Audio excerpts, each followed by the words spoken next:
पुराण की कथा कहती है पुरुषोत्तम मास चालू हुआ है, अधिक मास चालू हुआ है। 5 चीजें अधिक मास के महीने में शिव जी के लिए आप करिए। 3 वर्ष में एक बार अधिक मास आता है, पुरुषोत्तम मास आता है। हम पूरी कथा पुरुषोत्तम मास की भी आपको कथा के बीच में कहेंगे। इसलिए पुरुषोत्तम मास में जो कथा चल रही है 3 जगह पर, एक करनाल में हो जाएगी, इसके बाद में फिर दुधाना गांव में महाराष्ट्र में हो जाएगी, फिर एक ऑनलाइन हो जाएगी। ऐसी तीनों कथा हमने अधिक मास पार्ट 1, अधिक मास पार्ट 2, अधिक मास पार्ट 3 इस नाम से हम इस कथा को दिए। पूरे पुरुषोत्तम मास में, अधिक मास में आपको 3 कथाएं हम श्रवण कराएं, बाबा की कृपा हुई तो। और उन तीनों कथाओं का क्रम, शिव को कैसे रिझाया है। 5 चीजें धारण करो। आज 17 मई से अधिक मास प्रारंभ हुआ है, जो 15 जून तक चलेगा।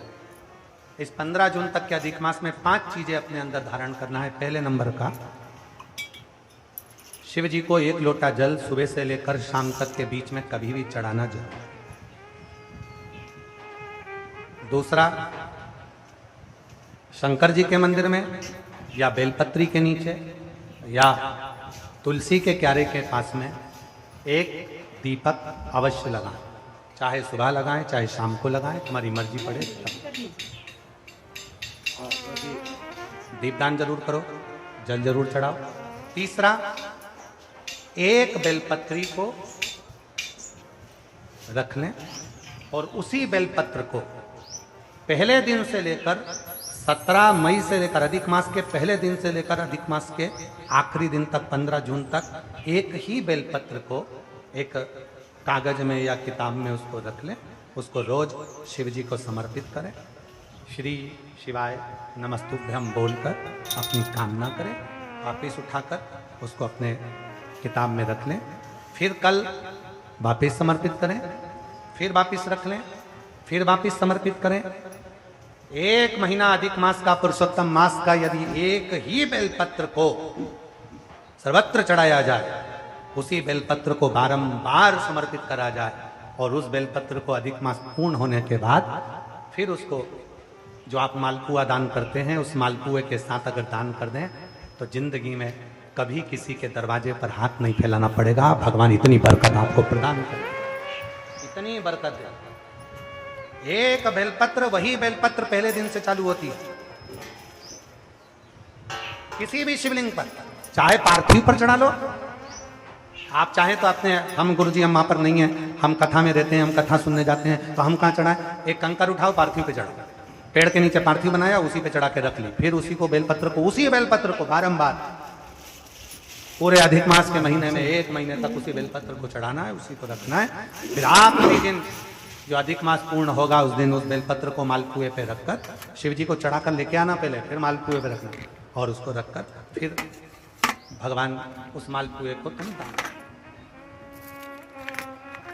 मालपुआ दान नहीं कर सकते तो तुम बतासे दान कर दो, पर मीठे के साथ उस बेलपत्र को दान किया जाए। बतासा है, मिठाई है, कोई 33 कोई भी सामग्री 33 जो मीठी हो वो रखकर आप दे सकते।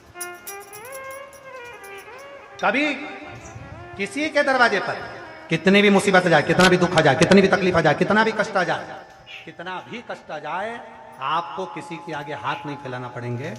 लक्ष्मी की व्यवस्था स्वयं मेरा कुबेरेश्वर महादेव, मेरा महाकाल राजा, मेरा विश्वनाथ स्वयं एक बेल पर वही चलती।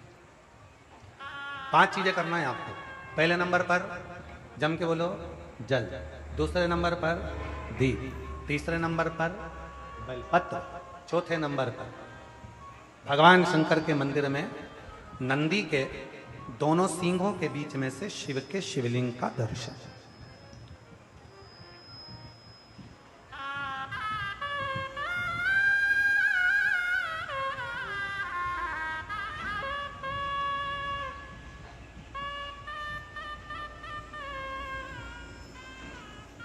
नंदी के जो सींग है, उन सींग के मध्य में से भगवान शंकर का दर्शन। क्यों? इसलिए अगर पुरुषोत्तम मास में, अधिक मास में हम नंदी के दोनों सींगों के बीच में से शंकर के शिवलिंग का दर्शन कर लेते हैं तो अपने अंतिम सांस तक शरीर के अंदर कोई बड़ी बीमारी कभी नहीं आती, कोई गंभीर बीमारी कभी नहीं, क्योंकि ज्येष्ठा का